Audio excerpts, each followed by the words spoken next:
Монопол и контрола на пазарот со дрва од страна на македонски шуми е целта на новите измени на законот за шуми, оценија лиценцираните шумарски инженери, на чии фирми им се одзедоа надлежностите за услуги во приватните шуми.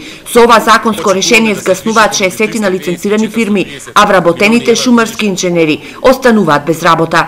Она што ни е основното право да се бавиме со она за што сме учеле, за што имаме диплома, на одреден начин сега и попречено. Сметаме, тоа е наш став на лиценцираните, дека тоа е повторно монопол, затоа што мислиме дека е тоа заради контрола на пазарот со дрво.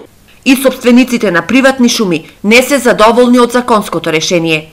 Едноставно не бивме ни консултирани за една таква можност и некако на брзина беше сето тоа спакувано и донесено.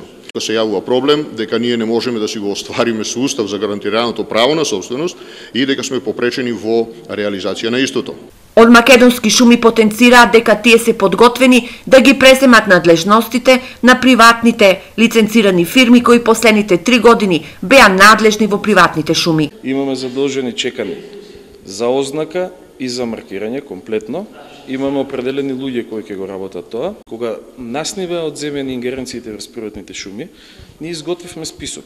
Во списокот беа сите потребни документации. Истите тие податоци кога би ги добиле ние, и се надевам дека ќе ги добиеме, ние би можеле во истиот момент да почнеме да го работиме.